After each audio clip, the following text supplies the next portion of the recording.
కృష్ణా జిల్లా మచిలీపట్నంలో ఉద్రిక్తత నెలకొంది. వైసీపీ ఆధ్వర్యంలో చలో మెడికల్ కాలేజ్ ఉద్యమానికి శ్రీకారం చుట్టింది. పోలీసులు భారీగా మోహరించారు. దిమ్మెల సెంటర్లో బారికేడ్లు ఏర్పాటు చేశారు. ఈ నిరసన కార్యక్రమంలో మాజీ మంత్రి పేర్ని నాని, అవనిగడ్డ మాజీ ఎమ్మెల్యే సింహాద్రి రమేష్లతో పాటు పలువురు వైసీపీ నేతలు పాల్గొన్నారు.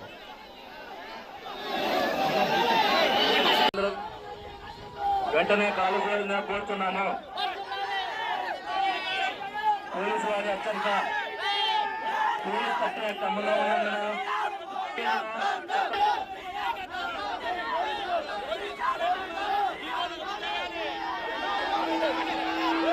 పోలీసు వారి హెచ్చరిక పోలీసు పట్టిన తమ్ములో ఉన్నందున తక్షణమే ఈ ప్రదేశాన్ని కాలేజీ వెళ్ళవలసిందిగా తెలియజేస్తున్నాను.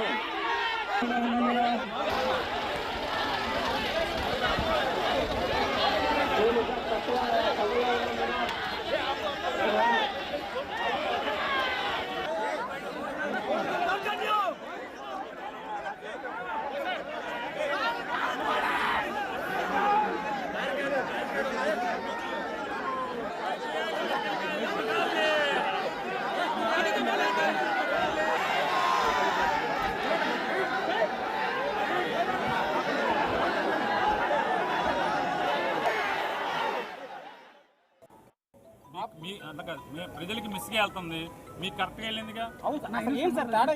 మీకు కరెక్ట్ గానే వెళ్ళిందిగా, చెప్పాలి కదా మీ బాధ్యత. సేమ్ గవర్నమెంట్ ఫీజు అలాగే ఉంటదని చెప్పేసి వాళ్ళు అంటున్నారు. ఎవరు చెప్పారు?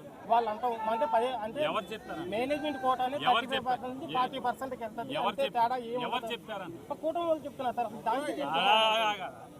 అట్లాగే చెప్తారే, దోచుకునేదాకా నిన్ను జోకొడతాకి రమణ పొడుకో రమణ పొడుకో పొద్దున్నే చూద్దామంటారు. పొద్దున్న లేచేపటికి అంతా అయిపోద్ది రమణ. ఏముండదు రమణ. ఎన్ని మాయదారి ప్రభుత్వం, బూటక మాటల ప్రభుత్వం, మోసగాడి ప్రభుత్వం ఇది. ఇప్పుడు మీరు ఇలా నిరసన తెలియజేస్తే ప్రభుత్వం స్పందిస్తుంది అనుకున్నారు? ఇంట్లో పడుకుంటే స్పందిస్తుందా? అసెంబ్లీ కాదు రమణ, ఇంట్లో పడుకుంటే స్పందిస్తుందా? నువ్వు సలహా చెప్పు. నేను నడపడం మాకు చేత కావట్లా, మాకు అలాగదు. ఈ ప్రభుత్వం మీద ఉద్యమం చేయడం మాకు చేత కావట్లా. ఇంట్లో పడుకుంటే ఆపుతారా? పడుకుంటా అని చెప్పు. అసెంబ్లీకి వెళ్ళి మీరు రావచ్చు కానీ కూటమి వాళ్ళు అడుగుతున్నారు. అసెంబ్లీ